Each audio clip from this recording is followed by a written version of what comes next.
Well, good day, everybody, and welcome. Uh, we're so happy you're here. Yes, Mary Jane said a simple pleasure. It is the simple pleasure of being with all of you, a simple pleasure. And so, just for recording purposes, just everybody out there who may not know me, I am Jan Jeremias. I'm a health and wellness coach. I've spent over 35 years involved in the health space in one way or another. For the past 20, I've blended my clinical research roots with a love for holistic wellness to support both people and their pets in living longer, fuller lives. I think it's almost 2 years ago, Mary Jane, that we kind of joined forces and came together. I don't think that either of us ever envisioned what we would create, but that's the way, that's the way how things unfold. And we both found that we were both, obviously, Mary Jane is that we were both deeply moved by creativity and connection. And so we joined together to create Spirit-Born Imaginings and to bring kindness into the world, one project, one creative project, one breath, and one conversation at a time. And so a heartfelt thank you to Mary Jane and a big thank you to every one of you for showing up. This community shines because of you all. And I'm truly grateful for each and every one of you and for your presence here. Mary Jane, I'll pass it to you. Should I pardon me, I'm gonna lose my voice. Okay, that's good. Should I just say ditto, Jan? Um, yes, I know all of you here are aware of what I do, but yes, for recording, we always share a little bit about ourselves in case somebody happens to jump on and listen to things and have an understanding where we're coming from. So yes, I'm Mary Jane, or MJ, as I'm known in some social circles, and I'm the owner and graphic designer um, and of MJ McQueen Creative Studio. And after 30 years in corporate marketing, and as the last 6 years as an entrepreneur, I really love helping heart-centered entrepreneurs, locking arms with them and really helping bring their vision to life. So really, my business, as is the studio's business, is really to help those create something, the visuals that really help them celebrate a milestone event or whatever it is for their business that they want to get out there, their mission and vision into the world. And of course, as is Jan, is my passion is to reconnect people to their own creativity, and so I just the importance of the inner child and reconnecting to that is a key for me. And of course, with Jan, our mission is to spread kindness, empathy, and compassion, starting with the self and rippling that out into the world, a world that truly needs it. And we welcome you here today to this is the last conversation of meditation for 2025, which is so bizarre to think of that we're that close to the end.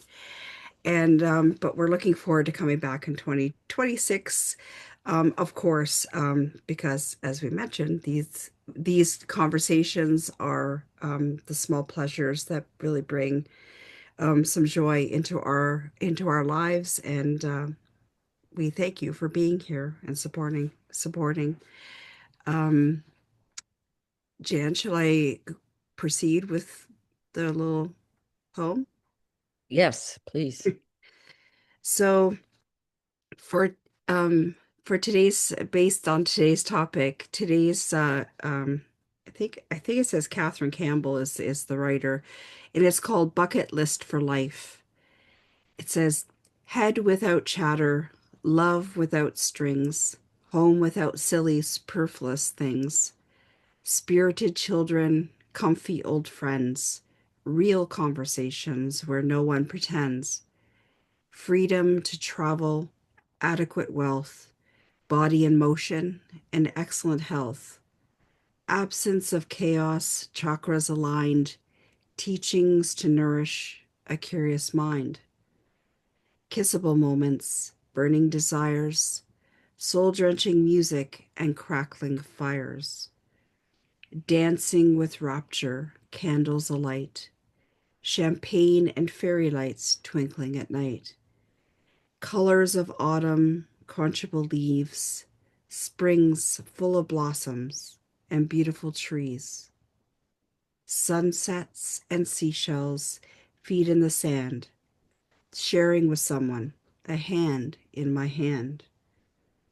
Gossip averted, prejudice free, safe in the world, being authentically me. Guidance from instinct, aging with grace, laughter and memories etched on my face.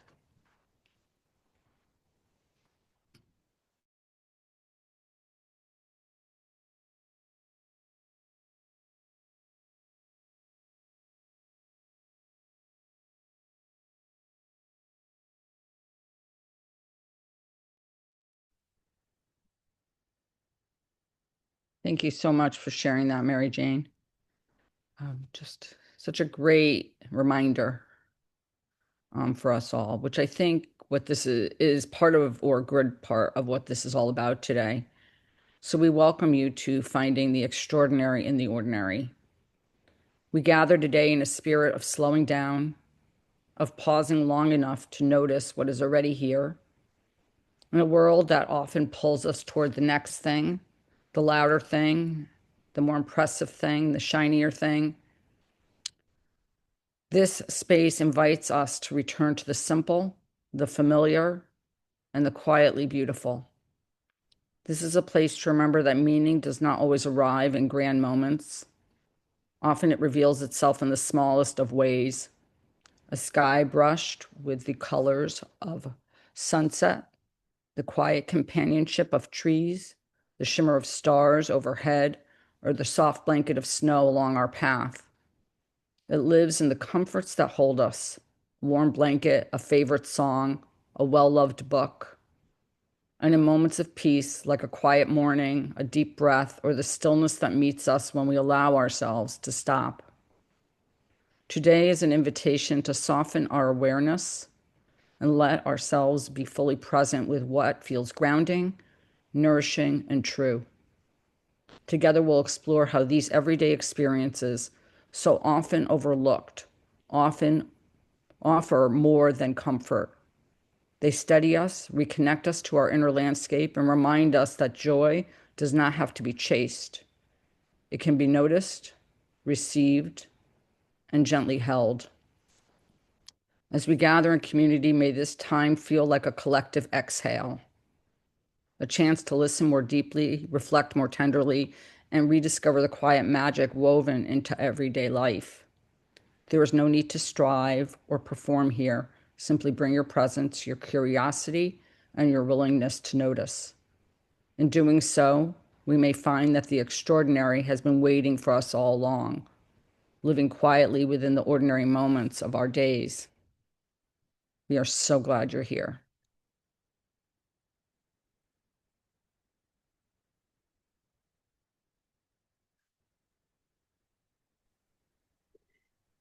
And what a beautiful pleasure it is for you to share those that beautiful messages. I said not that many beautiful messages, Jan. So thank you for that. I always enjoy hearing your reflection as we sort of begin our conversation for the week. So I love that. And I love when we were doing a little bit of research, as we always do behind the conversations. But I really loved how they were saying there's nothing simple about simple pleasures, um, because we call them simple pleasures, but really all of those collective small things that we may or may not be aware of, those are the things that really help us progress in our daily life. Often, it's you know and when we take that time to actually reflect on that, it has such a powerful energy. These small, simple, I'm doing air quotes, I know you can't see me, things that are can just bring you joy. And that's really about today. I mean, this is, as we shared recently when we were doing collaboration with Darlene was, how this season can be very heavy and for some people often lonely and so demanding and exhausting.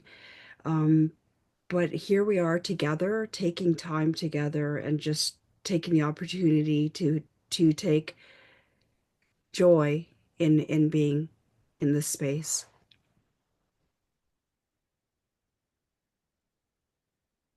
Absolutely. And I also love that line, which I think is from John Kabat-Zinn. Um, but also, yeah, in this preparation, there were a lot of different articles, but basically all saying the same thing. And that was to look for the simple things in life, things that that often go unnoticed. And, it's in the awareness of those moments that keep us grounded, draw us to presence, remind us what we have versus what we don't have. Um, and it's that life is a series of little mini moments of simple pleasures, of simple things.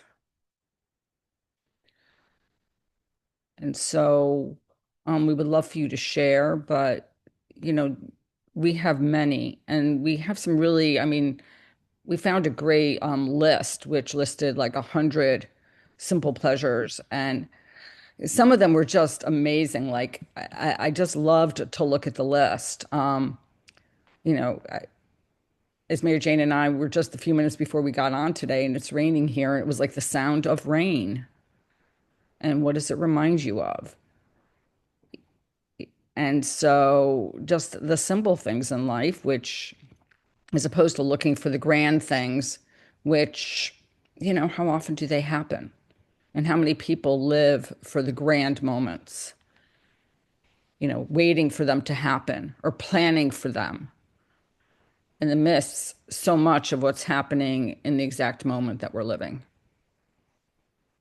And that famous phrase, whatever I feel that people, it's true. We, as human beings, that's what we do, is plan. But I love that, that phrase that says, if you want to make, God laugh, make plans, because it's so often true. But it is also a good reminder that to take that time to reflect on, as Darlene called it, the simple becomes grand. I love that. That's a really great way to phrase it. And it really does. It really brings um, a richness to life. Um, and the word that often comes up is the savoring of experiences, and where we don't rush by those things either. It's not like we're leading a life to get to the next moment. It's like, what is this moment offering me? What is this experience offering me? What is this conversation Yeah. offering me? And and what do I offer back in return? Where do I come from, and how do I, contribute? How do I listen openly? And so it brings us right into the moment from a person who feels like they never live in a moment. But Well, that's the work, right? But I'm aware that I don't live in the moment. well, that's half of the thing. The lesson right there is being I aware. know. That's right. Exactly. I think that's Seamus's word for the year. Awareness. I think that's what he said. Correct me if I'm wrong. So yes, it's being aware. I love that, and yeah, I mean we definitely I mean obviously we have lots of things that we when we were doing the research, but I like awareness is key. Yes. I like how Darlene put the laughing emoji. Yes. Awareness is key. What's that mean? But I just love, we would love for those that feel that they would feel, oh, I see Shiva's raised his hand, to share some of the things that bring simple pleasures. Um, in your world, and what can bring you a brighter day. Hmm. And they're just the word that I put in the quote before Seamus said it is it brings a sanctity to the, a sacredness into what we experience. The Absolutely. idea of like there's like a reverence that happens, an appreciation.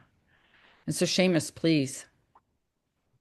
Yeah, it just reminds me of Osho and breath is the bridge, like, and the simplicity of just taking a deep breath. Myself and Jason were having a quick chat about that earlier on as well. Um, you know, and noticing and the simplicity of that, but it's extraordinary. Like goes back to the theme of today of just taking a simple breath, a deeper breath. You mentioned it earlier, John, I think as well. Like as one of the simple things, but very, very powerful things. And it speaks to Osho, what Osho talked about as well in Breath is the Bridge, is that when we're with the breath and we're focused on the breath, we can, we're in a position that we can separate ourselves from past ruminations and beating ourselves up and being less than compassionate towards ourselves in terms of something that might have happened in the past or looking forward, like in terms of great making great plans for, later on the day or later on the week or next month or next year. And the power and the simplicity of Osho, what he talks about, but when you're with the breath and just taking that breath, all your attention is on the breath. You can't be anywhere else. You can't be in the past. You can't be in the future.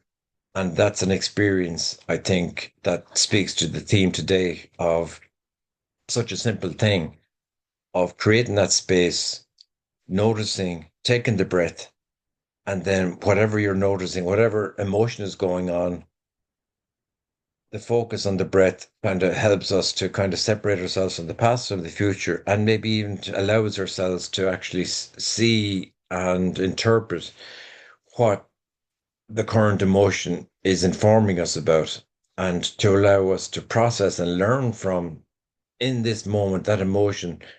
What is the information that my body is screaming at me to and give? Well, I suppose the better way is that my body is gifting me in every moment.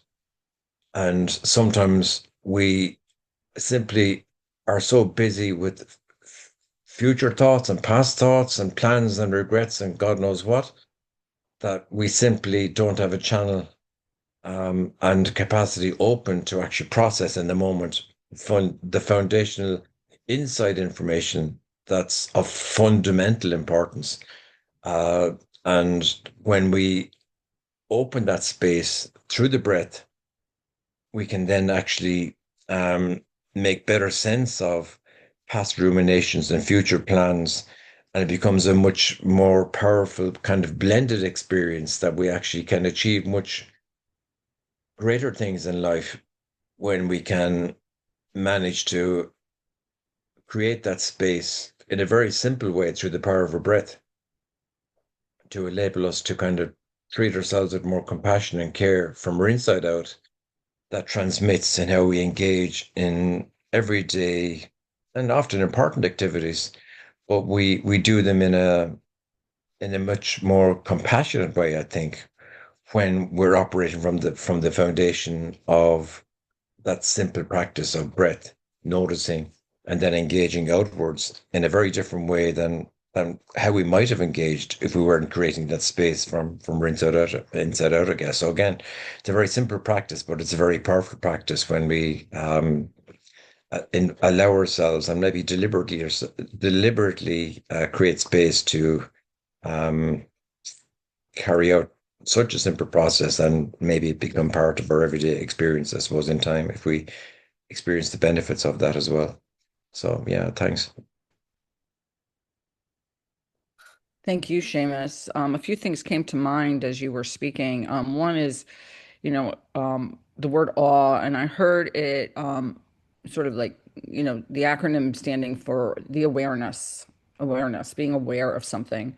And then the W for to wait, to pause, or the weightiness of it, like that. the substantiveness of it. And then the E for exhale. So for the breath.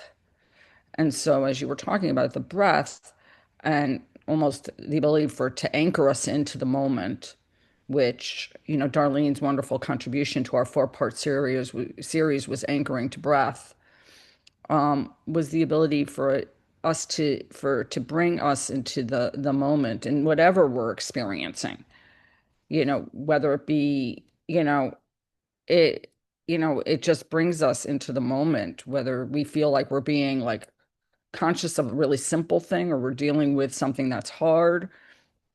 Because what happens when that happens is we hold our breath and we don't breathe. And all of a sudden you have to remind yourself, you're like, okay, yeah, breathe. It sounds so like I was listening to something and she said, has anyone ever forgotten to breathe?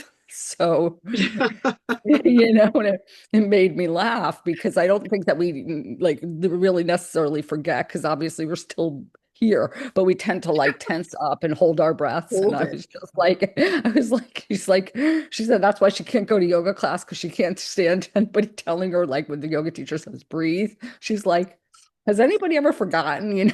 So sorry, digress there. It's really funny, but yeah, I think it's really important to recognize that as the something that's so simple that we obviously, carry with us, that reminder and that conversation that we have in our heads all the time, the dialogue. And one of those dialogue cues for me is okay, just breathe. Inhale, exhale. It's like a running ticker take that keeps on going in my head, just as a reminder to, consciously breathe. Yes. And yeah, Mary Jane. Yeah, I just love that. It's true because it's like sometimes it's like, you know, something's happening or we're anticipating something or we're stressed out about something, and it's funny how often, although I try to be consciously aware of making sure I'm breathing, sometimes I just like, oh wait, I'm holding my breath. I'm like, why am I holding my breath? It's not helping. So, but yeah, it's so true. But yes, I can see that because I do chuckle sometimes when my yoga instructor, my one other than you, Jan, of course, that when she's telling us to breathe, I'm like, I am breathing. Like, so sometimes I can understand the frustration. Yes, I'm breathing. Thank you. I have a friend who used to give like, she was a rabbi and she still is, and would give sermons and actually would write in her notes for her sermons, Breathe. breathe. Yeah. And she would like write it out at points because she said she would get so wrapped up and, obviously there's nervousness. And so it was just a reminder. And the one time she actually read it, breathe, because it was on the paper. So it was Well, there. So she read it, you got to be human about it. Just a yes, reminder for yourself and everybody else. That's really what the gift is, right? Is to remind us and absolutely. ourselves. And so, Zara, please. Good morning, everyone, and good afternoon to those who are in the UK time, like Seamus. So, thanks for letting me in because I was a little bit late arriving. We've had quite a few things going on here. Um, I wanted to reflect back on what I heard you guys saying, which was looking at simple pleasures in life and potentially things we take for granted. And I love what you said about if you want to make God laugh, make a plan. And that really resonated with me. And I'll tell you why. Today, we were meant to have a play date with one of these kids from drama and my son. So it was like their second play date. And we were really looking forward to it the whole week. We're kind of like, okay, what should we do? And then last night, I get a phone call from my husband, and he's like, it's flooded. Talk about rain, right? I used to love it when it rained when I first moved to UK because I was like, to me, it symbolized freedom. Talk about simple pleasures again. as back in Iran, it hardly ever rains. So where everybody was holding an umbrella, I was just like, yeah, I'm free. I can wear what I want to wear. I don't have to worry about what I say. I can listen to music whenever I want. No one's going to knock on my door and say, turn it down, or like, you shouldn't be listening to it. Simple pleasures again. But last night, this rain created this puddle.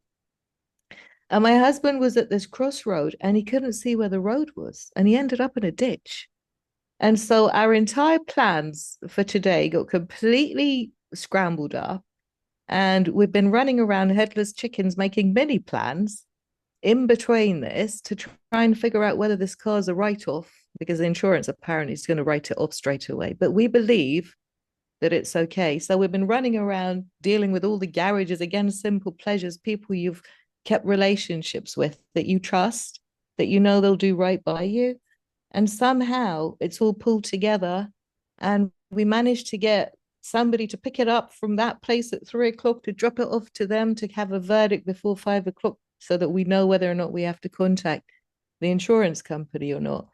Again, things we take for granted, like getting home on time, you know, being able to see the road when it's not flooded, because there was a river the other side and he didn't even see it. And thank God he didn't fall in it, So again, just sometimes God's hand works in mysterious ways to get us home safe. There was a police car driving past and just happened to pull up, and he sat in it for 3 hours while they came and took the car away somewhere else. So last night was a little bit exciting. It wasn't planned. And yeah, I don't know if God was laughing at us or with us, but I appreciate and I'm grateful for the fact that he's safe. So yeah, simple pleasures, things we take for granted. Thank you for letting me share. Absolutely. I think that those moments remind us, of the blessings that are there, which is what simple pleasures are. I mean, they're being aware of, you know, the blessings that are all around us all the time. And sometimes we do forget, like things that we, seem messy and problematic. And your rain story reminded me of when I worked in the city. I remember one day going to work. I was working on the Upper East Side, Manhattan, going to work, and there's a guy dressed. He looked like he was going, to an office with a suit and everything, tie, and he's with his little girl who was wearing this really cute pink slicker with a hat. I mean, she was adorable. And she was determined to like, she had boots on and she was determined to like splash in every puddle.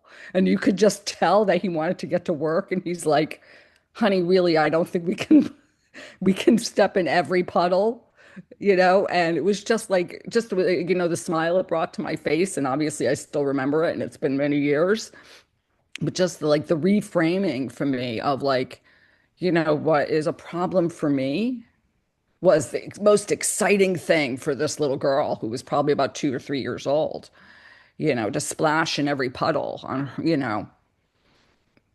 that playfulness that Mary Jane tries to instill in people is the reminder of like looking at things from those kind of eyes. It's like when I flew, I took my nephew when he was about 9 years old on his first airplane ride. We went to visit my parents in Florida.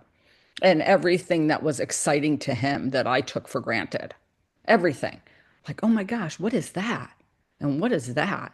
That real beginner's mind looking at something from a child's point of view. In yoga, we always say practicing as if it's your first time on the mat.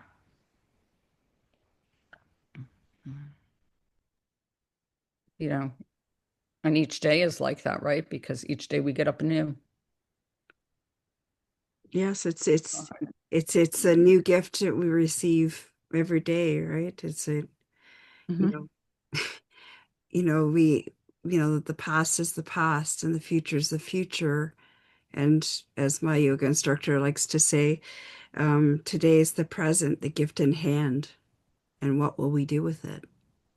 And Mhm. so it's looking at it with that wonderment, and this is a perfect time of year to think about childlike wonder, because no matter what you celebrate, if you celebrate if you celebrate Hanukkah or you celebrate Christmas or anything in between, whatever, just that childlike wonder, that anticipation, and looking at it through that lens of a child, that everything is new and fresh and often joy, simple, really Hmm. simple.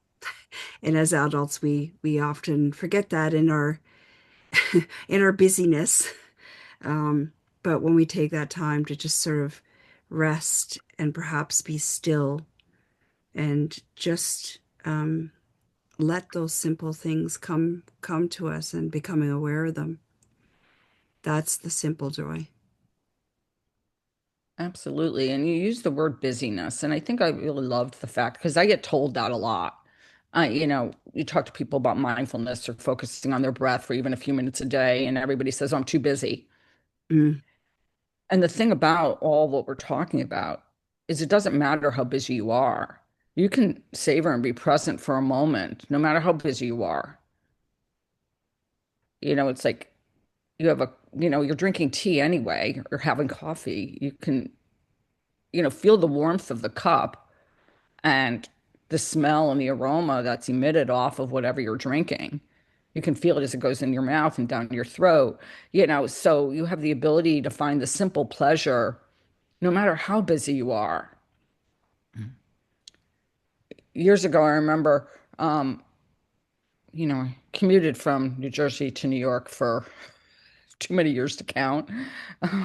Different modes, driving, busing, training, ferry, um, and hitting unbelievable traffic, like hours and hours, and just sitting there and just taking in the moment and using it as an opportunity to, look out and see what I could see. Eventually, you have to let go of the fact that you're not going to get home when you thought you were going to get home. And all of a sudden, anything that you had planned may not happen or whatever it was. And you just have to let that go because you can't, like, there's no ability to change it. And so you have to accept and allow. And then you just kind of say, okay, well, what can you know, I don't have to make this a horrible time. I don't have to ruminate, like Seamus said, because I do think that we spend a lot of time in rumination on either what's going to happen in the future or what happened yesterday or that conversation 5 minutes ago. And so, can we actually be present for what's happening now? And the small things are a great entry point and constant, almost like, always happening point to enter those little micro moments when life is just a series of micro moments. how true. It really is a series of micro moments, and it's just I liked what you were saying, Jan. It was like, basically, can we be present for what's happening now, even if it's not what we were anticipating or expecting or even planning? Are there moments that we can are there moments that we can those little moments that we can find pleasure in? It's like that phrase that I don't know if it's attributed to anybody, but it's like, don't sweat the small stuff. Well, don't sweat the small stuff that's getting under your skin. How about celebrating the small stuff that's bringing you some joy? Mm, love that. But it's very true because I think that we don't recognize Zara was speaking about this whole thing with her husband, well, how often do we sit down with family, friends, colleagues, and each one of us is on our phones and not really paying attention. And the simple moment that we miss with that, um, I was with a friend of mine, and her house is basically she has two teenagers, and her house is a cell-free zone. The kids aren't allowed to use the phones in the house. They're only allowed to use their phones for emergencies. And so, at least, as far as she knows, what they do, when she's not watching them, she can't control.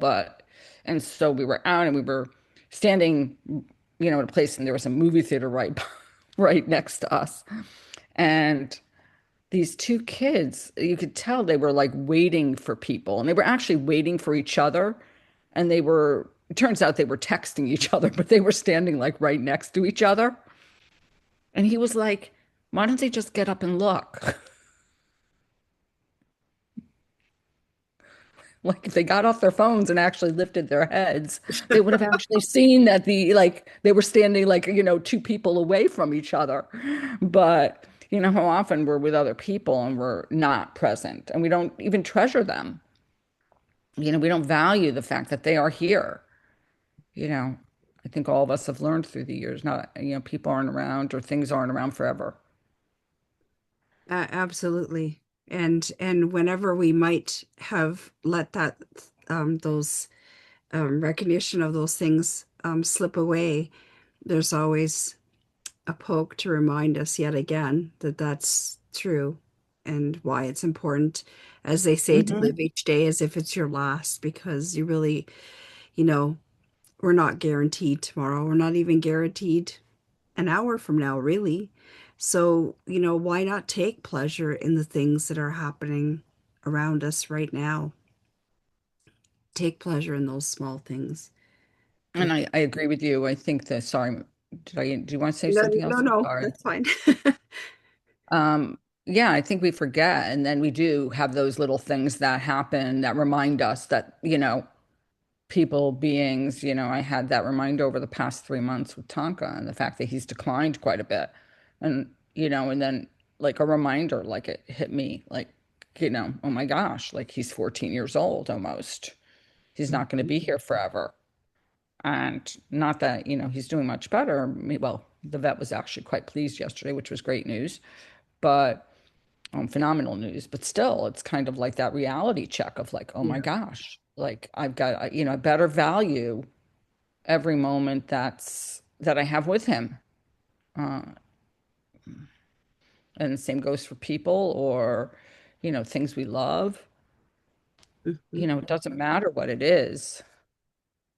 It, a community, a friendship, relationship, where we live, Yes, uh, absolutely. the appreciation that we should have for it. That's exactly that's so true. And it's even more reminder, um, just just in the season. I know in some parts of the world, I know for Al and stuff, and probably Paul, because I'm not sure how the seasons work in South Africa, but just really um here in the northern hemisphere. Oh yeah, Spain. I'm sorry. You are from South Africa. That's where I came from. I'm sorry. In Spain, I don't know if it gets cooler in the does it get cooler? But I'm sure it's not like northern climes where here where it's just very can be very gray and things. So the other day here there was like, which often can mean it's quite cold, but there was really blue, pure blue skies and um bright sunshine, and it was just, you know, just taking pleasure in that and that brightness, that feeling of that light brings levity of sense. So, Hmm. Yeah, it's been like that here a number of days. It was so cold though. Whew. Mm. yes. But But still, but still beautiful outside. yes, there is something about going out into that sort of frosty air, isn't there, though? Or at least for Hmm. me, when I love walking outside when it is cool and just smelling smelling the cold. I know we had this conversation a few weeks back, I think, with Austin. But it was just like smelling the cold, like being able to inhale that sense. I don't know, it's a different sense for sure. Yeah, there is that. There's the smell of snow. There's the smell of cold. Um, yeah, there's Al the snowman. And and when you talk about the whole idea of focusing on the simple things, it is the things of involving, and we spoke about this a few weeks ago, of involving the senses. this whole idea of savoring and appreciation. So no matter what it is,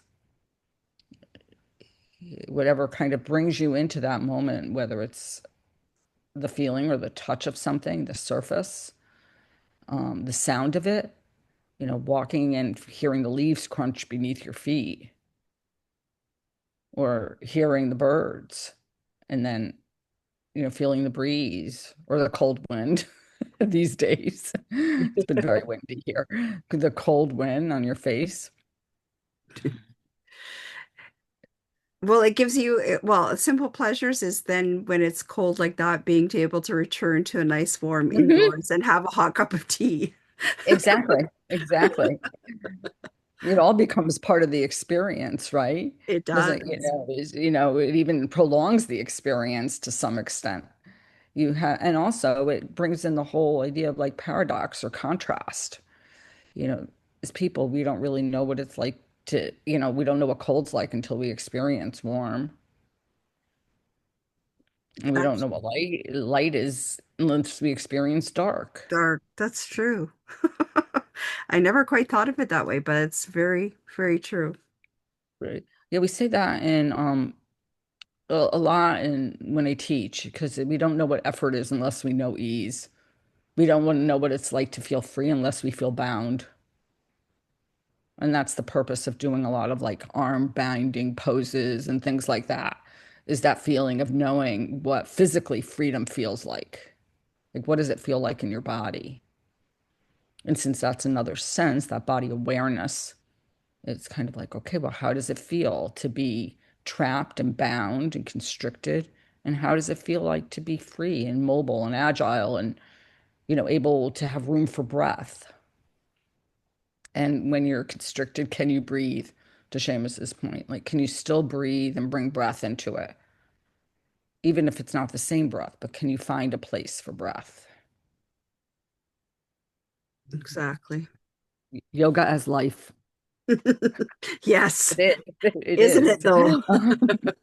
It is. So, so, so. Al, please. Yoga. So the word yoga can be just you only give attitude. So so it's what you think, in your mind. Yeah. So basically acronym, but I don't have acronym for this week because extraordinary.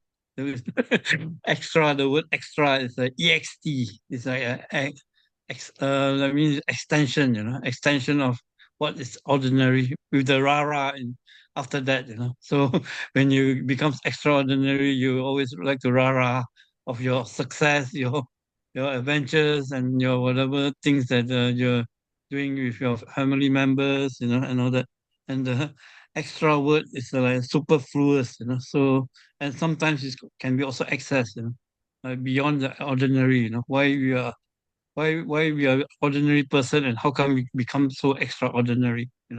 All our lives we have our own unique self. We have different DNAs in us. Even a twin, they have different thumbprints and all that. So basically the extension or the additional or the surplus. So that's actually makes us so different. And we are our own finite self, and nobody can actually copy us. Even AI cannot copy us. So basically, our brain is so powerful, that nobody has actually has scientific approach to develop it, beyond the extraordinary. Even people like Dr. Joe Dispenza has been doing research for years and years, and he can't even come out with what was inside the entire brain. I mean, he can decipher it. I mean, parts and parts, but the only thing that how the dreams come about. I mean, when we're sleeping, suddenly a dream will just pop up. Sometimes you think of you remember our past beloved ones, in the ancestry and all those. Sometimes it's so powerful when you wake up from your dream. You feel so lively, and you think of it. Oh, how I wish our parents, whoever that passed on, are still with us. So sometimes the memories keep jogging back to us, and all that. So it's so like what Mary Jane was saying is the simplest simplest pleasure that gives us the extraordinary life. So I yield for now. Thank you.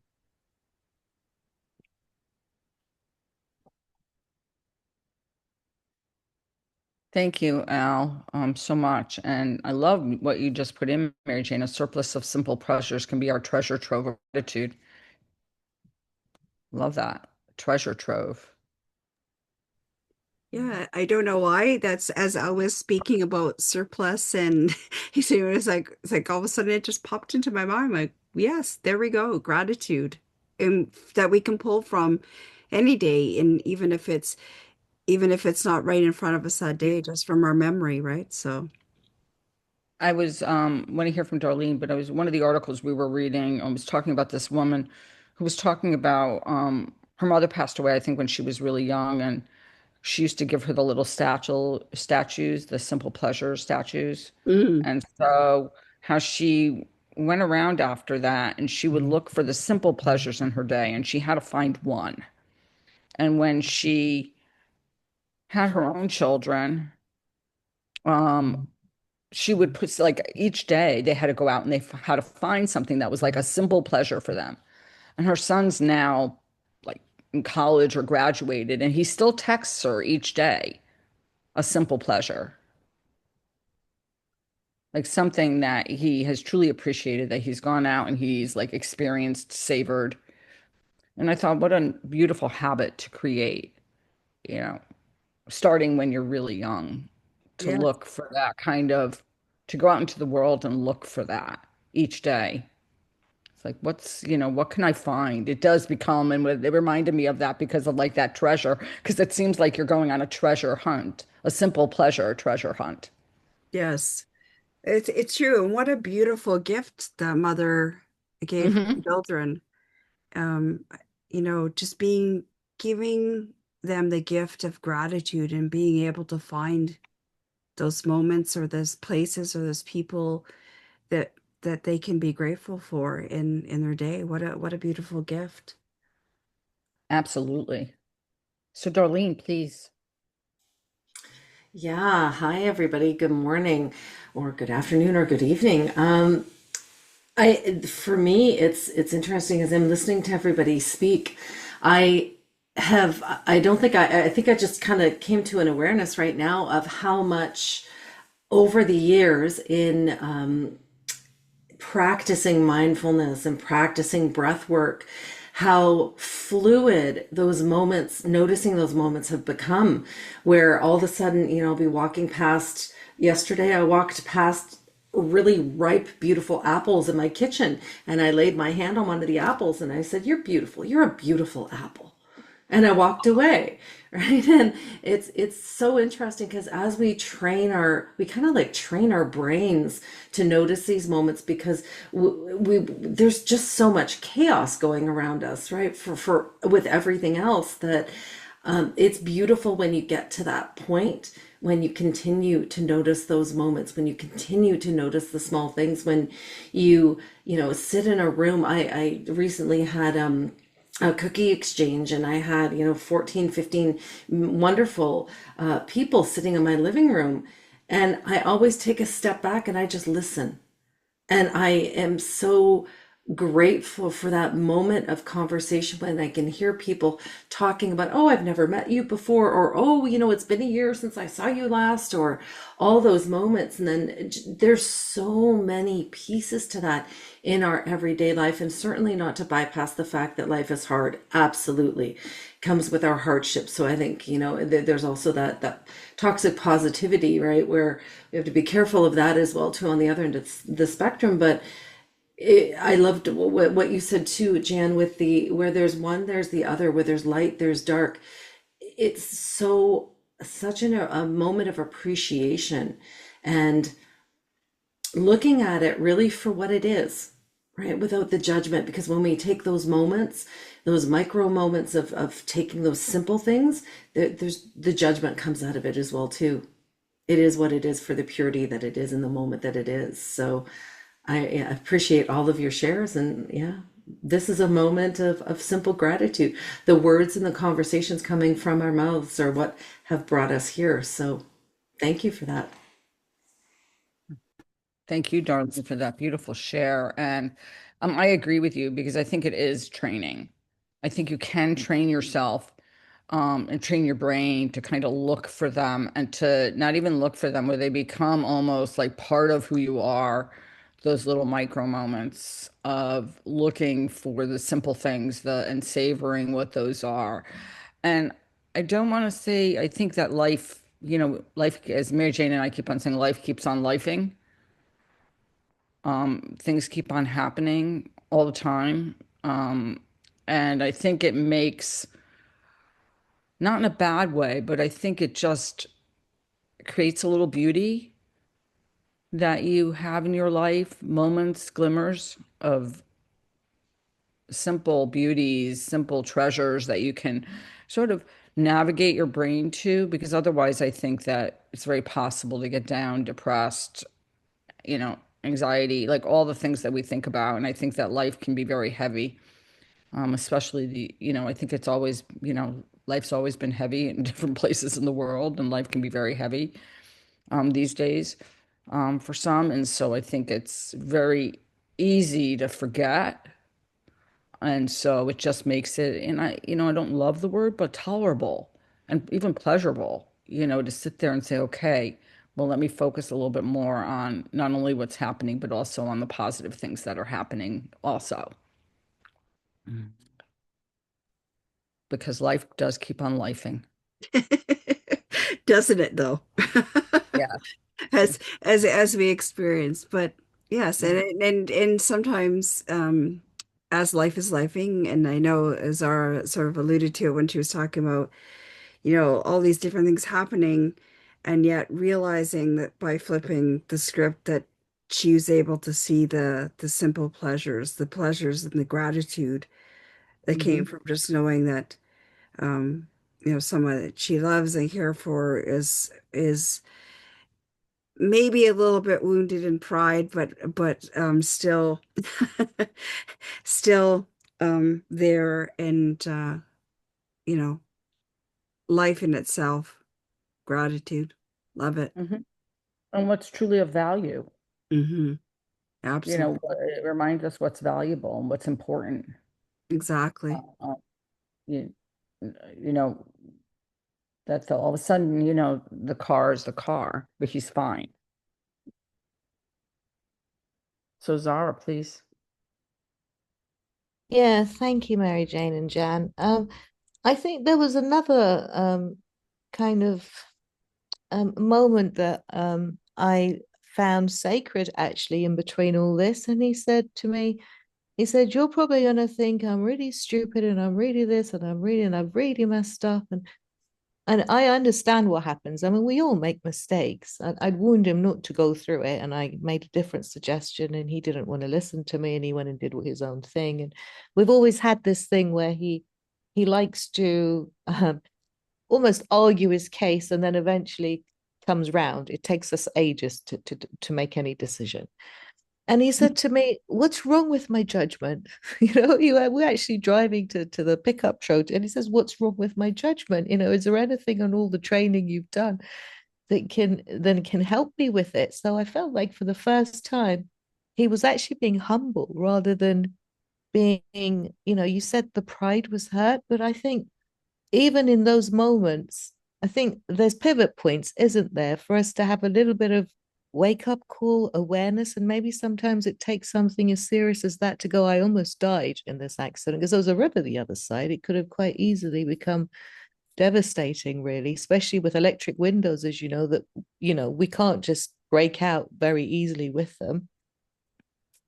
And and I think it's brought us closer actually, just that we were able to talk about it, and him realizing the car wasn't as important because he loves that car as him. And I, valued the fact that he was safe over the fact that this mistake had happened. And it's very easy to judge, like you say, isn't it? And judge ourselves and judge other people.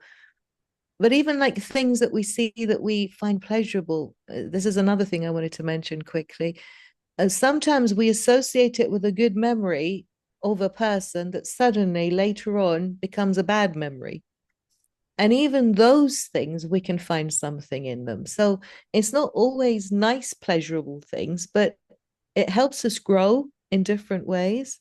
And sometimes even helps amend some boundaries that we possibly thought we had right.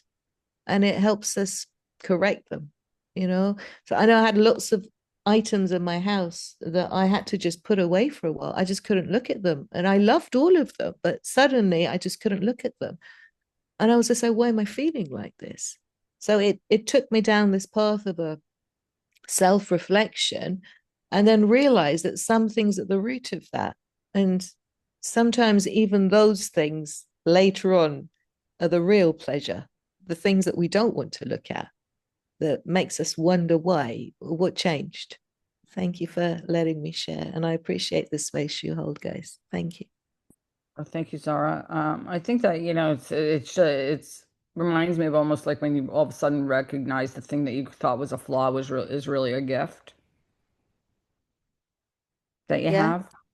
Yeah. It's the thing that you tried so hard to maybe erase or change is really one of the most essential parts of you and really makes you who you are. And one of the things that you were talking about, and I think that the whole idea of holding two emotions at once and this holding space for two parts of ourselves. And, in preparation for one of the conversations we had, I want to say about 3 weeks ago, Mary Jane, was basically on acceptance. Yes. And she talks about the two wings of acceptance, of allowing whatever it is to be there. So just not denying the fact that you wish it wasn't happening or you wish the person hadn't said that, is to allowing yourself to experience that along with the accepting that it happened. And I really loved that because I think that we, especially if we're in this role of being toxically positive, we tend to deny ourselves those types of experiences of really like saying, I wish that hadn't happened when, you know, that's still part of us. And so it was a wonderful article and a wonderful podcast that she gave on acceptance. Tara Brock, by the way. It's so true. It's you know, it's accepting both sides of it and being able to see that um there are two sides to it all, and there is a gift there if we are only open to receiving it. Hmm. Yes, if we only decide that we're going to open the gift. Yes, exactly. I think we're talking about duality here, aren't we? Yes.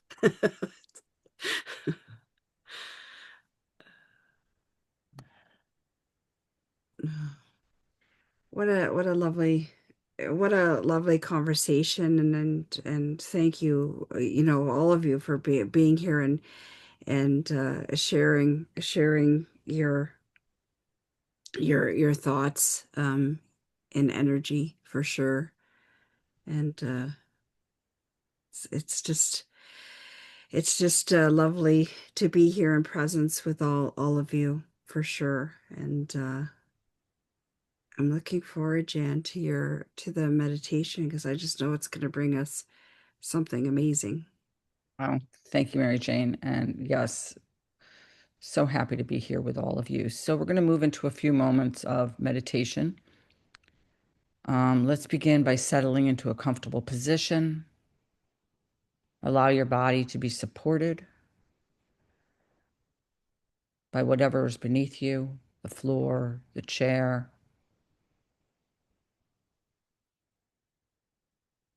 any surface that you're resting on. And if it feels comfortable, feel free to gently close your eyes. If not, soften your gaze.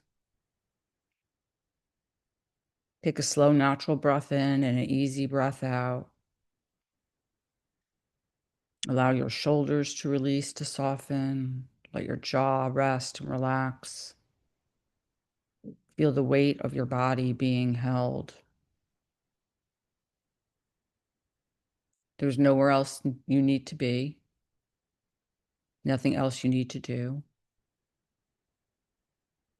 Take another gentle breath in, and as you exhale, allow the pace of your day to begin to slow,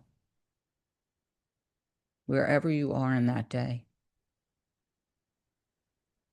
Now bring your awareness inward to your heart and let your breath move naturally from here, steady and unforced.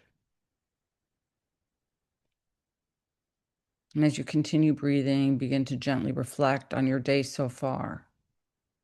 Not the whole day, just a single moment. Invite to mind one small, precious moment that happened today. It may have seemed ordinary at first. Perhaps it was brief, quiet, or easily overlooked. It could be a moment in nature, a glimpse of the sky, the sound of birds, the way the light shifted. It could be a moment of comfort, warm water in the shower, a sip of tea, a familiar song.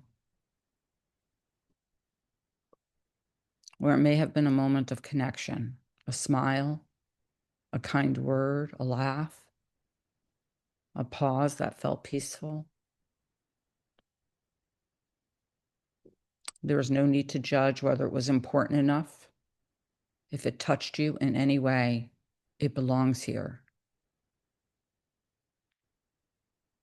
Let that moment gently come into your awareness now.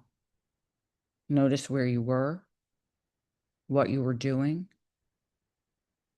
how your body felt in that moment.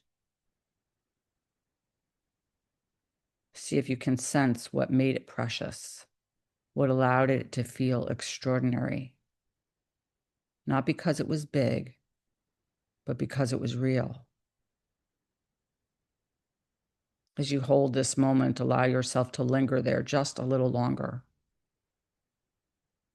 Let yourself feel the quality of it, the calm, the warmth, the ease, the quiet joy. Notice how your body responds as you remember it. Perhaps there's a softening, a warmth, a gentle settling. And if it feels right, silently offer yourself these words: this moment mattered. And then I am allowed to notice what nourishes me. Rest here for a few more breaths, allowing this simple, extraordinary moment to be fully received. Now gently widen your awareness, recognizing that moments like this exist all around us every day, often quietly, just waiting for our attention. Take one more slow breath in and a full breath out. And when you're ready, feel free to open your eyes or lift your gaze and carry this awareness with you as you move forward, remembering that the extraordinary often lives within the ordinary, waiting to be noticed.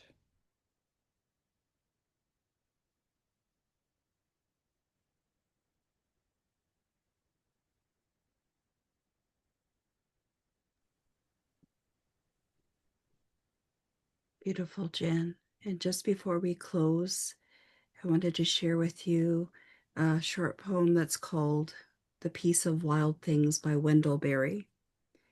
It says, when despair for the world grows in me, and I wake in the night at the least sound, in fear of what my life and my children's lives may be, I go and lie down where the wood drake rests in his beauty on the water, and the great heron feeds.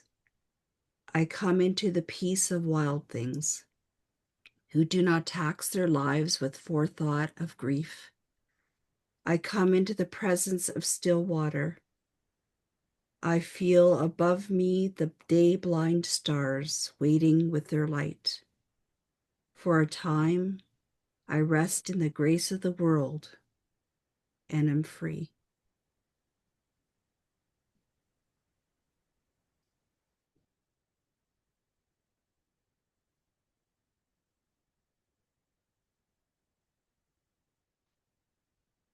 Thank you so much, Mary Jane, for sharing that.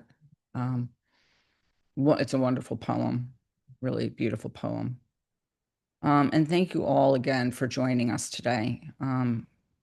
Please take a moment to connect with us if you have time during your holidays. If not, we wish you so many blessings during this season, wherever you are and however you celebrate. Um, from our heart to yours. We wish you a happy new year. We are not here next week, so we will be taking next Friday off, but we will be here the following Friday, which is January 2nd. A little scary as I say that, but we will be here. Our next four-part series with Darlene is starting February 11th. So we're really excited about that. Something for the spring equinox, Mhm. Valentine's Day. We started planning yesterday. We're really excited. An in-person retreat or, well, wellness experience Thanks, Dad. is happening in the end of May. So that's exciting. And Mary Jane and I also will be offering some offerings for 2026 for Spirit-Born Imaginings. And yeah, feel free to like, share, and subscribe to our YouTube channel. And I think I have everything. I don't think there's anything else I forgot. Um, just thank you. Thank you. Thank you. You guys are a precious moment. Yes, thank you so much. And however you celebrate, in whatever way that is, just celebrate not just the big things, the season, but also just the day-to-day things. And we look forward to sharing space with you again in 2026. Here we go. Take a moment to celebrate you. Absolutely. Absolutely. Thank you, everyone. Thanks, guys.